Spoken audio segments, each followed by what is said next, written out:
This is Dr. Tami Dean, and you are listening to the Equity Hour podcast. I am so excited to be here with you today. My goal is that as a listener, you leave with new ideas, resources, and actionable steps for your educational community.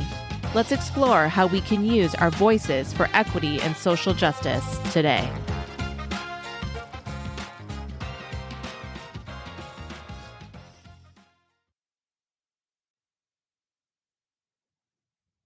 Hello, everyone, and welcome to another episode of the Equity Hour with me, your host, Dr. Tami. To say I am beyond thrilled about today's episode would be an understatement. And I know I say that all the time. It's like I have a favorite child, but all of them are my favorite children. But I am super excited about the two guests we have on the podcast today. I have Dr. Bre and Dr. Kia with me today. Hello, ladies. Thank you for joining us. We are going to dig into their book, which I'm very excited about. We're also going to talk about, of course, our equity journey and the ways in which they can both continue to support you and how you might be able to use the book in your own work and your own equity journey. So I want to do a quick introduction and then I'll let my two guests say hi. So Dr. Bre is returning to the podcast. Thank you for coming back, Bre. And as you all know, Bre and I had some history together in Illinois. But just to remind you, Dr. Bre Santiago has a foundation rooted in vulnerability, intersectionality, and advocacy. Dr. Santiago exemplifies true leadership, boasting over 25 years of diverse educational experience nationwide. She leverages her extensive background to inspire and challenge audiences to pursue just and equitable learning environments for all children. Dr. Bre is dedicated to amplifying BIPOC and queer voices, empowering educational leaders to foster transformational change. Her commitment to innovation and inclusion drives her to navigate uncharted territories and ensure every voice has a seat at the table. And we also have joining us Dr. Kia. Dr. Kia is a psychologist, researcher, educator, and coach, as well as the creator of the Bridge to Thriving framework, co-author of the Civil Rights Road to Deeper Learning, 5 Essentials for Equity, and co-editor of T is for Thriving, Blueprints for Affirming Trans and Gender Creative Lives and Learning in Schools. She leverages more than 25 years of experience in organizational leadership, education, and youth development to offer research advising, coaching, and public speaking, as well as designs for professional learning curriculum development and organizational growth. Dr. Kia's work is grounded in the knowledge that innovation driven by those furthest from power improves everyone's lives. Welcome, ladies. Thank you. Hi. So nice to be here. Okay, I just got to say this. Hello, powerhouses in the room. Collectively, ladies, we have almost a century of educational experience, which we are wise. This group is a wise group coming to talk to you today. I have my moments. We're just going to roll with it, right? Yes. We all have our moments, right? We all have our moments. But no, very impressive, ladies. I am just thrilled to have you both on the show today because this idea of how we lead transformation and who we speak with and who we're doing the work for and voices that are privileged versus voices that are silenced really is an important part of this work and the journey. And so as I like to start off each episode, because as we know, equity, working in diversity, equity, inclusion is a process. We all have a journey. We have a story into how we've come into this work, how we've navigated and moved through this work. And I always think it's important to share that this is a consistent learning pathway, right? You're meeting new people, you're understanding new perspectives as you move through and work with other people, and that just makes us better in the end. And so I would love for you all, and whoever wants to go first can go first, to hear a little bit about your journey. I know, and by the way, y'all, we're going to get into this book, but you can also read some more in depth if we don't get too detailed about it in the intro of their book, which, by the way, it's right here. And you know what? I'm so special. I just have to show you this because Dr. Bre gave me a signed copy. Okay. I know, right? Heart. So, okay. Who wants to jump in with their equity journey? Okay. I guess I'm starting. So I'll just start from, my professional journey, thinking about that's when I was really heavily involved with advocacy, right? So starting teaching in 2001, I had legal insurance since the first day I stepped into a classroom, identifying as a lesbian. I was always worried about, the idea behind like accusations or what can happen. So I started off with legal insurance with that fear, right? Thinking of who I was as a person. Teaching for several years, I taught in California, Illinois, and Washington. Within that journey, learning lots of different things, but in those spaces, I could never tell who my stuff was, right? Mm. So like, especially in a lot of schools early on in the early 2000s, there was you don't get to, it's a don't ask, don't tell time. You don't talk about it. And so my roommate would always come and help me, set up my classroom. And my roommate would come and help with, field trips or whatever. So no one really know that my roommate was my wife. And so dealing with that early on and always having to deal with microaggressions or even just the unknown. I identify as this woman, very femme presenting oftentimes. So everybody's like, what is your husband doing? How is your husband? And how's your life and your kids? And it's like, what do you say? He does, I don't know, I had to always pretend or not say anything. I ended up having a few friends, but the school wasn't like, I didn't have an affinity group or people to help me go through my journey as being a queer teacher. So, fast forwarding throughout my program, master's program in my legal class, I presented something on laws regarding LGBTQ, and then I said it came out in my class. You could hear a pin drop. My partner that I presented with walked out of the room crying because she was offended that I just said that I was a lesbian, a queer person. So that was in '05. And then fast forward to my dissertation time. And this is when we were in the same space. Yeah, this is when we met. But in that space, I met some people. I'm like, cool, you're in education and you identify queer. They didn't want to be on my committee. My dissertation was looking at just cultural background to influence your decision to be out in the world. Like maybe if you had more support, you feel stronger to do it, even in the midst of all the things. I thought that was my prediction. And so I was hoping that I would have some of that support. I had to get people outside of my college to be able to help me with my dissertation to work through it because even the own educators in my space did not want to they didn't want their name on it. They didn't want to be known with LGBTQ stuff in 2015, 10 years ago. Yeah. So, okay. So, I didn't know that part because when we met, I was just finishing up my dissertation. And so you were early in the doctorate process. And so I wasn't there anymore by the time you started the dissertation. But I remember we talked about what you wanted to study because, I was looking at socially just practices, right? Like what happens when, student teachers leave, when we talked about what best practices, what happens when they leave and try to go into a school district, right? Do they have the supports? Are they able to do that? Because, people always say like teacher ed programs don't do these things. That's not necessarily true.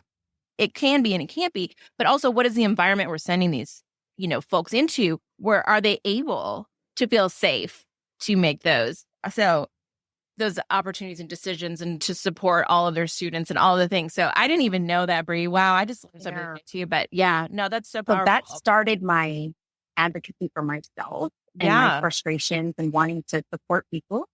Being a mother of foster children, of queer teens, our house was one of the only houses in Kern County that would accept queer teenagers. So I really, like they would call me to have a queer teen come and be a part of my space. And I'm building it. There were all the, teen groups and stuff that I was a part of, but that was a big part to me too. Where I'm like, oh, gosh, even in the space that we're living, one of our queer teens was unhoused because of it, and so it's just like this reality 5 years. And then something else that really stands out to me just in this space was that in the midst of writing my first book, the social justice book for Mistakes We've Made, I would do professional development on it, and I became an agenda item at a board meeting. And, then it was the critical race theory and the concerns and things like that. And so we had to go through this process of me showing them what I was teaching and me helping them see what I'm really doing, whatever. So cut to the end of it, they had a question where it said, well, why do you think non-traditional families should be elevated? And I looked right in their faces and I said, because I'm a non-traditional family. I said, you teach my kids and you don't acknowledge me in your class. And you could hear a pin drop because they were like, oh, well, we didn't, okay. And I'm like, my kids are contributing to your job, but yet you're saying you can't talk about me as a queer parent. And that just, so those are like my moments that really fill me in between there. Of course, the care and love from all the college students and teams and helping teachers with workshops and things like that are to be able to develop where we are at this point. But what pushes me for justice and to help people have voices is because of some of those really big experiences. Yeah. I can totally understand that. Absolutely. Dr. Kia, we're gonna come back to some of the things you said, Bre, but I want to hear. I got some notes here. But I also want to hear Dr. Kia's story because I'm sure we're gonna find a way to thread this all together. Oh yeah, there's definitely resonance, and I was noticing I was sort of going up to sort of 30,000 feet and coming back down to the ground, and thinking about these experiences. I think one of the things about having minoritized identities or experiencing oppression is that when we exist in these spaces in this society, our attunement to equity, our attunement to inclusion, our attunement to justice, and the presence or lack of diversity can sort of become, I think it starts in an intrinsic way. But one of the things that I was struck by is landing in graduate school is it's usually in higher ed that we are first exposed to like the language, the meaningful philosophical and political thought, the analysis that lets us not only articulate our own experiences with some sense of authority, but also gain greater understanding of how these different things interact, these different sort of nuances around power. So in some ways, my journey really began when I began. I have two parents who are both activistic in their orientations. My father was a telecommunications lawyer who was very focused on minority ownership of media. So radio stations, television stations, cable, that sort of thing. And paid very close attention to how the law was being deployed to silence or enable, discourse and opportunity. And minority ownership of media, in part, was very much a civil rights concern. And this is, of course, back in the 1970s, 1980s. And of course, we see it as a concern right now. There's corporate-owned media that is, of course, being deployed to advance fascism. And then my mother is, in this audience, probably pretty well-known, famous educator who's been very focused on students getting their needs met and teachers being supported and advancing civil rights and equity through legislation and policy. Some of these fights last decades, right? Some of these fights have been going on for as long as I've been going on. Yeah, so I was just thinking that. I'm like, yes, the journey's long. People's like, oh, this is new. No, it's not. And the pushback's not new either. Right. And I'm knocking on a half a century. So this is this has been going on. So so we could get into being a mixed kid or, and claiming racial identity. Am I Black? Am I mixed? Am I et cetera, et cetera? We could get into queer identity. For me, it was, I knew who I was, went deep into the closet, and then started to emerge when I was getting my master's in teaching. And I had a really powerful teacher, Michael Sadowski, who created all of this safety and spaciousness. If you're not familiar with his work, he's written a number of really powerful books about safety, about representation, about LGBTQ and same gender loving kids in students in schools. So we're in the same little ecosystem of recognizing that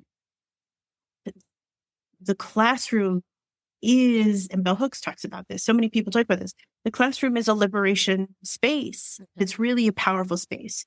So I didn't see myself represented, but in a number of ways when I was growing up. I did start tutoring when I was in high school. A lot of my peers, because it was just clear that they were having difficulty in classes, but they were brilliant. And there was a disconnect between, them and the pedagogy and the students. And so that was really my first kind of glimpse into this sort of inequity, really starting to understand that there was this inequity that was coming into play that was failing to see the whole student, failing to address their particular needs and I was also a teenager. So like, what did I know? I was like, I can help you because nothing will work. You know what I mean?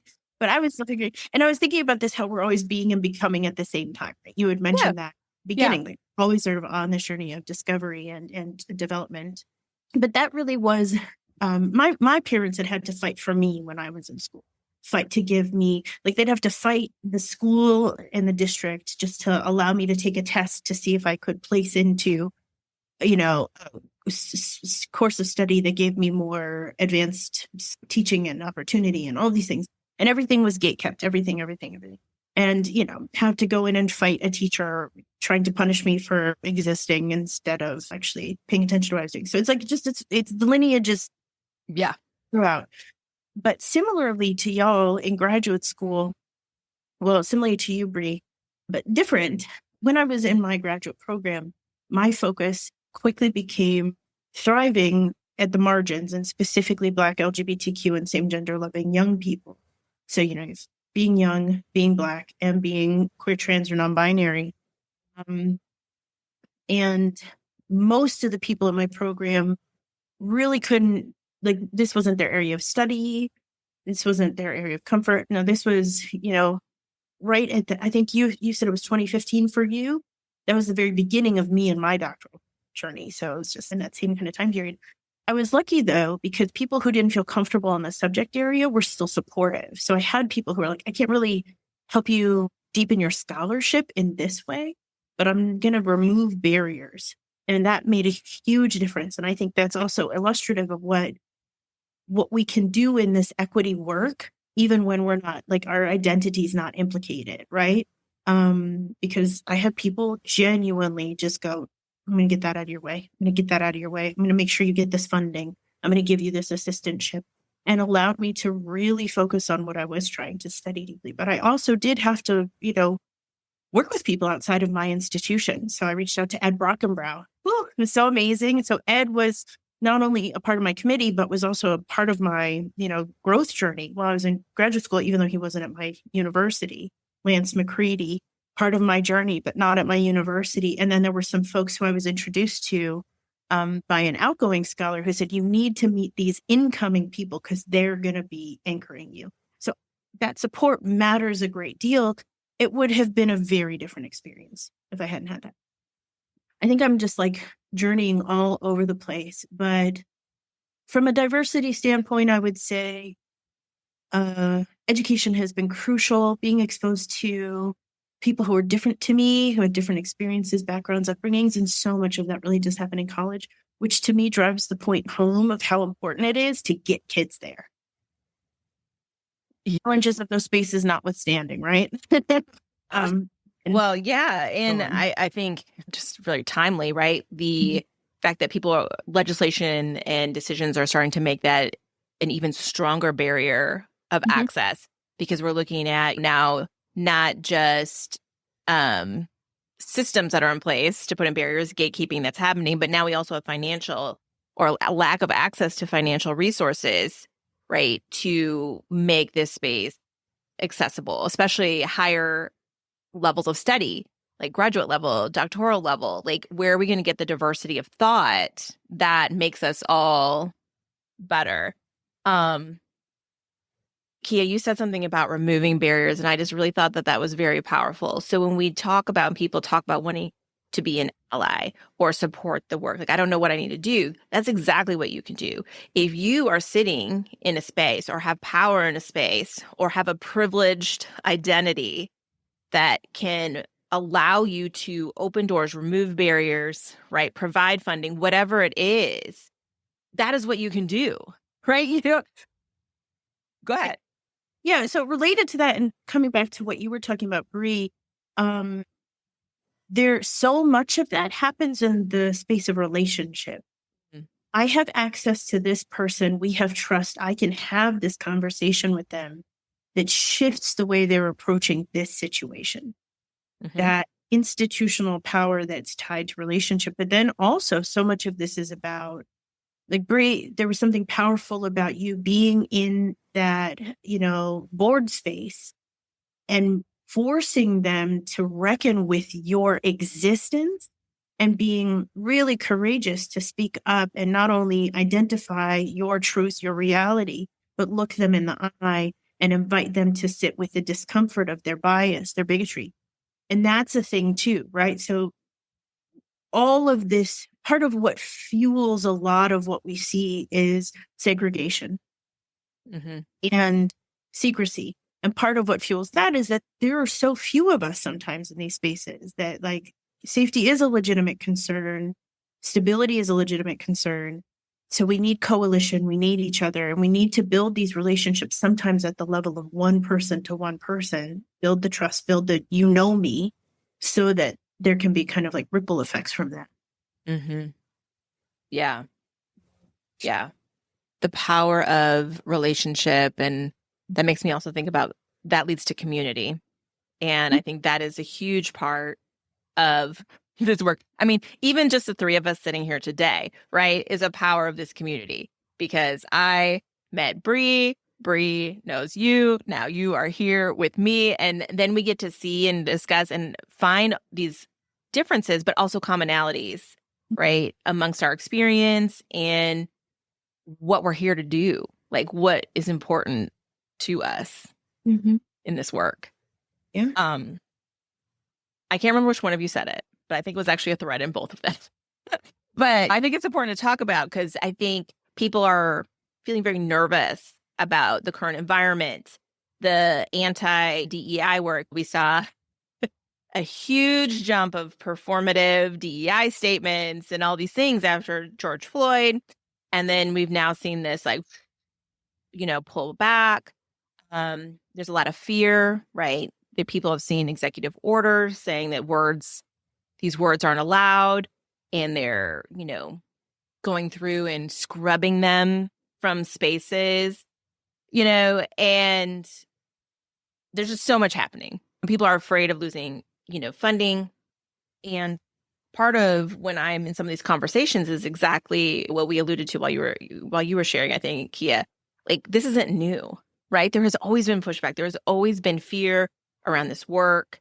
But I would love to hear kind of a little bit about what you all think about this. I don't even call it renewed because it's not. It's just more overt than it has been maybe in a little while. And how that can push it back, and push back against your work, but even enhances the importance of your book that you've put together, and probably a little bit about the why you guys came to putting your book together. Okay. I mean, I have a lot of thoughts. I know, and that was like a huge question. I'm like deep. Let's peel back some of the onion. We might not get through the whole onion, but we're gonna get a little place. Well, one of the first things when you were talking about performative DEI, I was thinking about there were a lot of good intentions and aspirations, and then there was a lack of infrastructure and a lack of analysis. So critical consciousness is important because what it invites is a meaningful engagement with the political and the way that the political is material, right? Not just in relationship to resources like money and funding, but also material in the sense of these things have impacts on our body, longevity, et cetera. These things are, you can't divorce the political from the body. You can't divorce that. So there were a lot of aspirations and intentions with a lack of meaningful political grounding and analysis. And that the political grounding and analysis also relies on community. And one of the challenges that we keep, it's a community of people who are willing to be part of your growth trajectory and hold you in your ignorance and your growth as you become something else. And that's very difficult in a culture of judgment and punitivity and carcerality, where there's lots and lots and lots of harm that's happened, where there's a history. So now I'm supposed to kind of be in this, growth journey with a bunch of people who I can't actually trust because they've already done harm to me and I may have done harm, and so on. And so this is so much of this comes back to the interpersonal. So I just wanted to say that but the other thing that I thought that was really interesting was you talked about the shift in discourse. There have always been bullies, and bullies are bad faith. So I was thinking about Colombia. Colombia kowtowed to the Trump administration, to Trump specifically, and to the administration, and got punished anyway. And so, it was very interesting. And I think this is a lesson to everyone. There is no safety, meaningful safety, long-term safety in capitulating to bullies. And this is, again, why we need each other, why we need community, why we need the ACLU, why we need the NAACP, why we need coalitions, and, because they will always take more. None of this is actually about race or gender or sexual orientation. None of it. It's about money. All of this is a resource power grab. And trans people are scapegoats in this moment. And it's easy to scapegoat a community that feels socially or culturally different to the mainstream and that is so small, right? That, the rest of us who are not trans have to wrap around the community because it's protecting them, because that's the right thing to do, but it's also protecting everybody else, right? And that is a political analysis thing too. You have to understand that these fools don't give a about, I don't know if I can swear on your podcast. Oh, please go ahead. No worries. This Don't is give not a a fuck children's about podcast. Right. These are spiritually bereft people deploying power to make themselves feel somewhat whole and just failing completely in the assignment. They don't care. So part of our job is to be really courageous and understand that we're not actually safer when we don't speak up. We are safer when we do. Yeah, And because they're coming for you next, right? But they're coming for me now. I mean, right now, next, it's not going to stop. That these are efforts that are eating everything up in their path. Our planet, our spirits, our children. They will consume everything until they can't consume anything else, and then all they're left with is themselves. And that's when they self-destruct. You just kind of wish they would just self-destruct beforehand, but this is how they do that. Just taking us all with them. Yeah. Yeah. I see it as an analysis. So I'm thinking about right now too, and I'm going to go on a little bit about my own family because this hits home for me in ways that is not okay. So, but I see it as in a boxing match. And I don't know if you even like boxing, and it's a lot, but I'm a sports person, but just thinking about by the end, it's you're so damn tired. And you still keep getting it left and right. It's just no matter what. And then it's nope, but you're not done. Get up. You're not done. Get up. You're not done. And this is what that feels like. We can't stop. We can't. And it freaking hurts. It hurts. We're losing people left and right. There's blood being drawn. There's pain. It's a lot, but we can get up. Get up. We have to be, like you said, Kia, that community, right? Really finding those affinity spaces and building upon. I see it so much within the bullying as wanting to make us fail, wanting us to quit, wanting us to cry, wanting us to, and Kia's right. We got cell phones. We're on this. People will find us. People will try whatever it is. There are ways that people could be in and out of whatever we do anyway. Right? So when we can, and when we have the opportunities to name it, to say it, and to smile, I think that pisses them off more than anything. You think about, when it's someone slaps you and you laugh, bring it. I feel like how we have to be. It's the resistance in that where it's yeah, smack me because I'm going to keep laughing in your face. I'm going to keep smiling.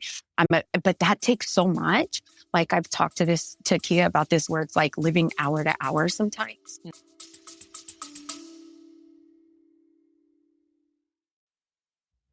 Quick pause. I've got something powerful coming up that I want you to know about. This summer, I'm hosting 2 free webinar series designed to support you wherever you serve in education. For classroom educators and instructional coaches, I'm launching Equity at the Core, Practical Strategies for Everyday Teaching, a 3-part series starting June 19th that gives you tools to plan, connect, and respond with equity from day one. And for school and district leaders, there's Leading for Equity, Systems that Serve All Students, another 3-part series built specifically for those shaping policy, culture, and systems. That series kicks off June 23rd. All are free 45-minute sessions and are designed to be practical, powerful, and immediately useful. You can register right now for all of them, one of them, whatever fits in your schedule by clicking the link in the show notes, visiting dragonflyrising.org, or heading over to Instagram and scanning the QR code. Let's keep growing together. I'd love to see your name on the list.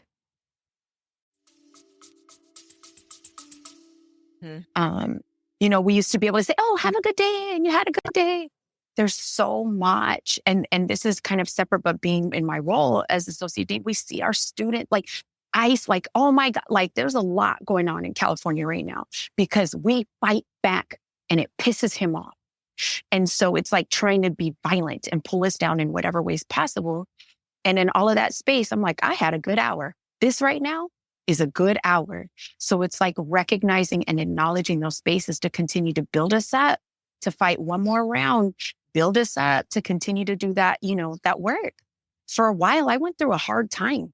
I would probably say January to March.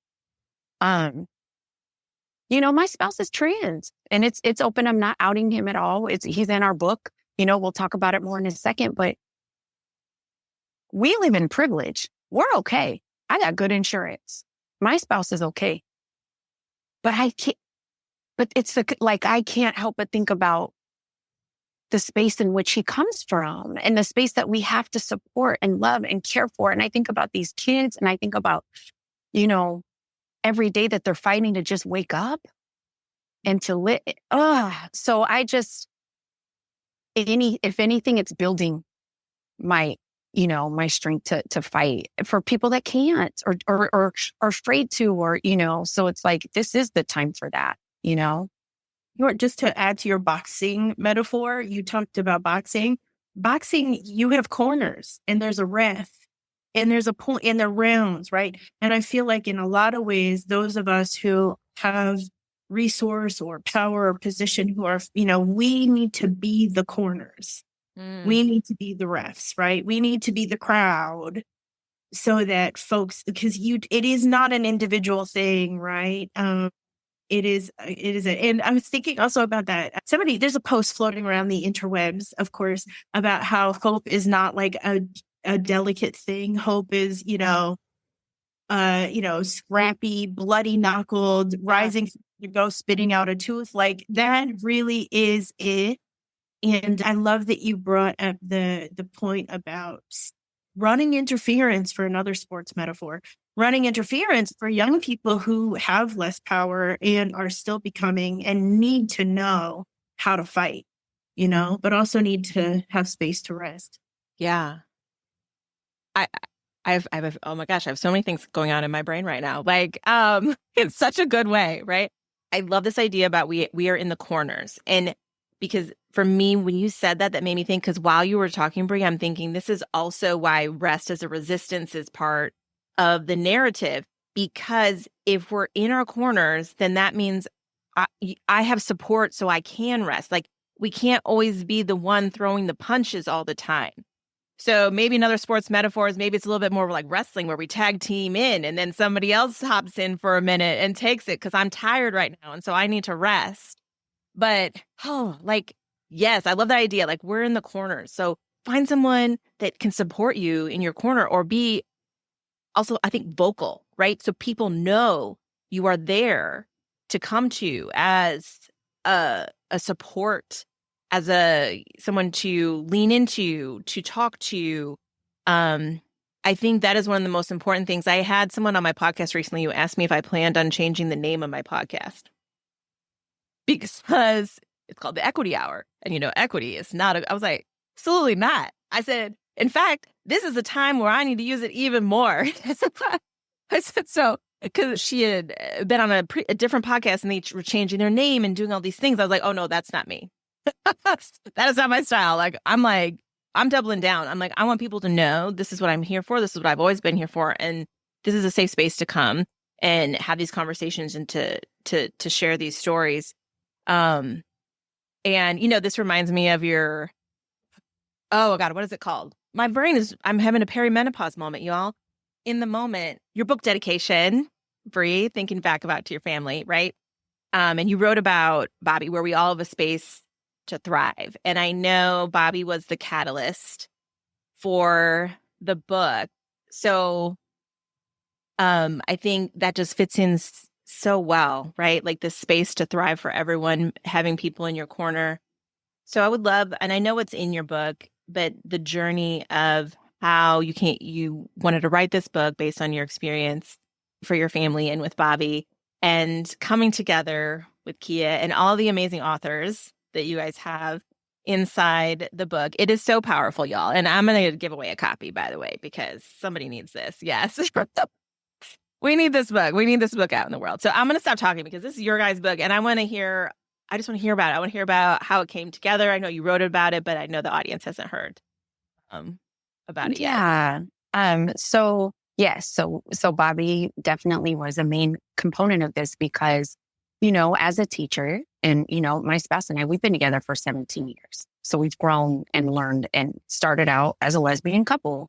And then as time progressed, Bobby came out and we worked through that together, and we're still together and thriving. And it's changed for me with my identity and orientation and things like that. And the same with him. So it's been a journey together. But in the midst of that, I asked him, I said, why did it take you so long? Why did you wait so long to come out? And why, and his response, it fueled me, it broke me and then fueled me because he said, I didn't know people like me existed. And it was, oh God, so many years ago. He was probably in his late 20s. I didn't know people like me existed.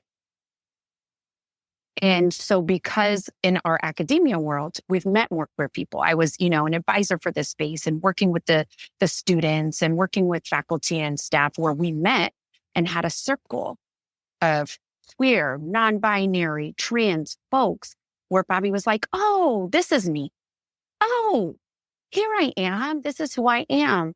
And I've seen, so I was like, it's about time. It didn't shock me. I do miss the girls sometimes. I've been so there's that. But personally, I asked him, I said, you didn't learn, teachers didn't help you see this? Or he said, no, in school, he never even knew about the word trans or what it meant. And so I was like, oh no, we need to do something about it. And then the second part about that, so there are people that are allies and want to do this work, and they're trying to do these lessons and do these things. And sometimes it's more harmful than helpful, but they don't mean to do that. Yeah. Right. But it's because they don't have the knowledge behind it or the empathy or understanding the people and what's really happening when you're doing these lessons. And so I said, we need to help our allies to get these lessons out there, because when I did a small survey, teachers told me, it's one of my articles for California, looking at the Fair Act, teachers said, I know about it. I want to do it, but I don't have the resources. Yeah. And I don't have the materials and I don't know where to go. And so I was like, well, then we need to do it for you. And so that's where that came from, was thinking we need something right now and something that can help affirm people like Bobby, but then also make sure we're meeting the standards and all the things from top to bottom where there's no question asked. Here's an inclusive lesson that you can take right now and use. So that's my idea behind it, or where some of that came from. And then Kia's beautiful framework. Oh my gosh. So I'll let her talk too, but um, that idea behind thriving and who we are and what we need to be okay. Like we didn't want a book that was about this bad thing happens and there's this bad thing. We wanted to celebrate and talk about the good and how we can make it a positive school environment. So I'll let Kia add on and share as to like why she jumped on or what she contributed, which was so much. But it just became this beautiful, beautiful project that couldn't have come at a better time. Right. So yeah, absolutely. Yeah. Absolutely. And, I love that the teachers are like, I want to do this, right? And so interested in learning more about equity coaching for you or your educators? Sign up for a free connection call with me, Dr. Tami, to discuss a personalized plan. The link is in the show notes. I think that's an important message too. If you want to be an ally and support the work, but you're not sure how, and so you don't want to do that harm, asking the question so that you can find those resources so you can do it in a way that is supportive and affirming. I think, that's not always easy for people to do. Like it's asking for help, right? Or saying, I don't know something. So I love that they asked that. So now we have this book. So, and Kia, I want to hear about your part of the journey of the book. Yeah, it was wonderful. So Bre invited me to join the project, which was wonderful, specifically to bring in kind of the thriving work. Before I get into that, I just wanted to say, I feel like the theme of like aspiration versus infrastructure is coming up again, where it's like, I really want to do this, but I'm just not sure how. I don't know how to, deploy it under my specific conditions. And we talk a little bit about this also in the book, just like how, depending on your context, you might need to approach this work in different ways. And so we brought in some other scholars who have really thought about how to incorporate trans and gender creative young people into classrooms, into schools, into the work, because policies are different in different states, because the conditions vary. So we don't go into great depth, but we do touch on it and point people towards other really, powerful work. And in our conversation, we did decide we had the choice between making it like a super academic book versus more just sort of like light touch. Come on in. This is very accessible. You do not have to look all these words up in the dictionary. I don't think we ever used the word ontology, but like, we wanted this book to be something people could really just plug and play. Like, oh, okay, this is, doable. And then we grounded it in actually 3 frameworks. So one of the things about the Bridge to Thriving framework is it's really recognizing that the hardships and the traumas and the harms are real, and we do have to pay attention to them. And this is like Toni Morrison talking about, the work of racism as distraction. There's a point at which, especially for those of us who are experiencing these things, we can become completely consumed in the survival work and not able to really focus on building the thing that we want to see instead, right? And in order to build the thing we want to see instead, while we're also surviving, we need each other. So that's why community is the foundation of the thriving framework. So this was a book that was grounded in the let's imagine beyond the BS that we're surviving, right? And really give people something that moves us toward the thing that we actually want to see and build in the world. So that's one piece. But then there were 2 other frameworks in the mix. One was S.J. Miller's perimenopause moment. I'm not going to say the name of the framework correctly right now, and I am mortified. It is in the book, but it's essentially a framework tied to gender diversity. I am sorry, SJ. Oh my God.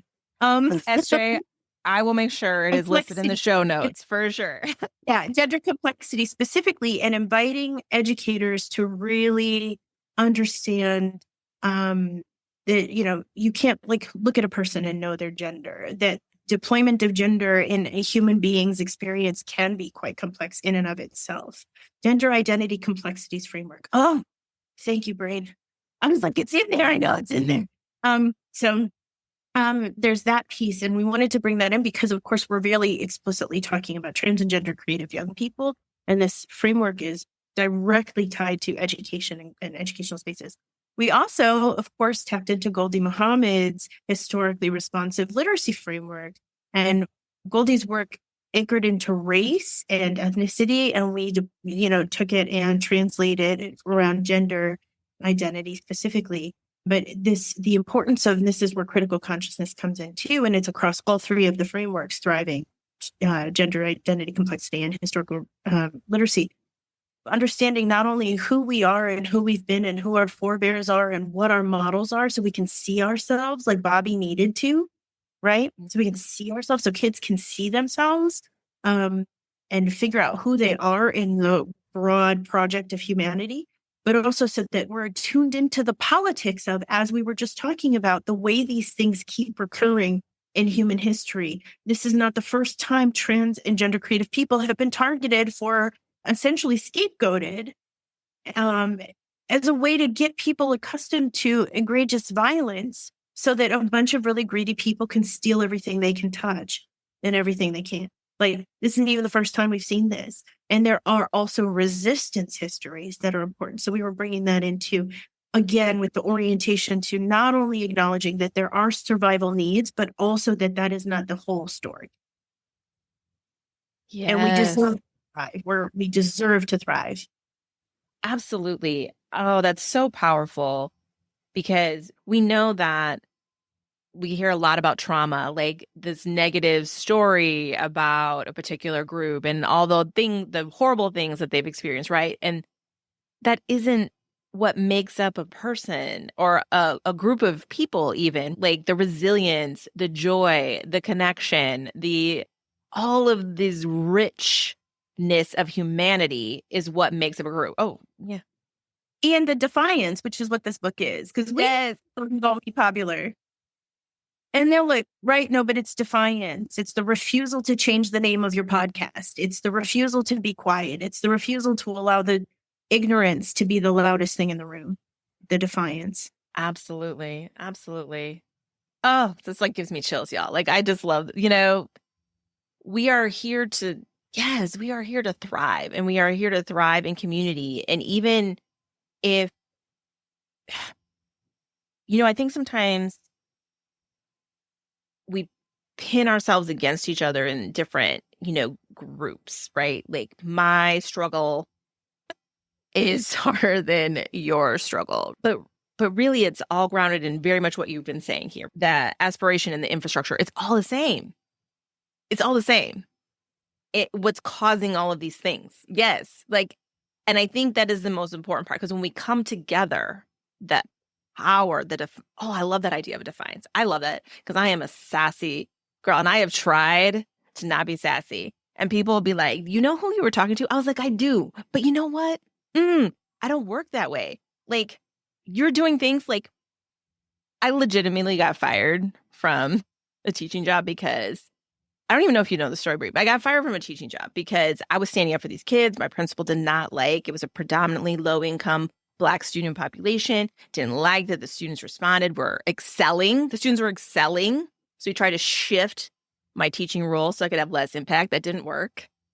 Very frustrated, right? So instead, he tried to say I was a bad teacher. Tried to fire me while I was on bed rest, by the way, pregnant with my child. Totally illegal. But anyway, so I sued the district. I'm like, I don't feel bad. I don't feel bad that I'm standing up for, you're wrong. You're wrong about children. And so I say this all the time. I will always say and do what I know to be right and best for people. And if other people have a problem with that, then whatever that consequence is, I'm fine with it, because it usually sets me onto a better pathway. Because when we stand up for each other, when we use our voices for each other, we all benefit from that. And I know people are like, oh, that's really scary. Yeah, it can be scary. It can be scary. People are like, oh, I don't want to lose my job. I didn't want to lose my job. I didn't do it thinking I was going to lose my job. But at the end of the day, can I live with myself if I'm not saying things that I know are, morally wrong, or harming people that it shouldn't be, and any of those things? That's just not, I just can't do it personally, right? And I think the more we talk about how we do that, I think it empowers people to feel like they can do it too. I think that's right. I think there's the moral dimension. There's also a material dimension. So there is increasingly a movement toward building hyperlocal mutual aid networks and communities. And I have a link that I'll share with you. Maybe it can go in the show. Because Absolutely. I do, especially if you're, if you're on your own, you don't have community around you, your family's in another state or whatever it is, the moral is easier when the material is more secure, and human beings we need to know, like, I'm going to be able to eat. I'm going to have a roof over my head. I can get care if I need it. And so we need each other for that. So I'll share that resource, and hopefully that'll also be, something that helps people feel more courageous. Absolutely. Oh my gosh, you guys, like, I feel like I could talk to you for absolutely another hour. And I love that about the podcast, but I know it is time for us to wrap up. I will make sure everyone, I'll put a link to the book. Watch out for the giveaway. I'm going to do that on my socials. I'm going to put a link for Dr. Bre, for Dr. Kia, so you can access their work. Anything we've talked about in this podcast will be in the show notes. I do want to wrap up. Do you, either one of you, want to share like a quick tip for people that are like looking to maybe start this work, access this work before we wrap up? I'll share just real quick. It's, a couple sentences. My thought is, don't not do anything. Like, we're in a space now, and everybody may not, like you said, some might be scared to step in the forefront or to say something, but lives are at stake. I can't say that any other way. Lives are at stake. So whatever capacity you have, whatever that looks like, whether it's financially supporting a group, whether it's buying books for people to do a book study, whether it's going to a protest, saying the thing, teaching the way you want to teach, whatever that is, but don't do anything. I think at this point, like we said, the resistance, the joy, the care, we have to be in each other's corners. And this is a very pertinent time. And honestly, I don't see it getting better anytime soon. We're going to have to go maybe so what do they say? Like the overtime, like 12, like, I don't know, but I just feel like we have to stay strong and support each other. So just don't not do anything. Yeah. So that's what I could say at this moment, and whatever that looks like. The way it gets better is by us fighting now. Mm-hmm. I'll send another resource tied to that too. What you do. Awesome. Yeah. Well, thank you, Dr. Bre. Thank you, Dr. Kia. It has been such a pleasure talking with you both. Thank you all for joining us for another episode of the Equity Hour. You can find everything we've talked about in the show notes, and remember to use your voice for justice today. Yay. Thank you.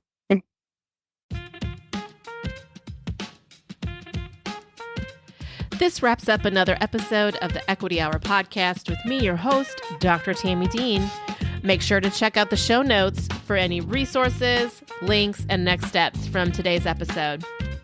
Head on over to Instagram and give us a follow at Dragonfly Rising LLC for more tips, resources, and opportunities to connect. Thank you so much for joining us. And remember, intent is not enough. Action is necessary. How will you use your voice today?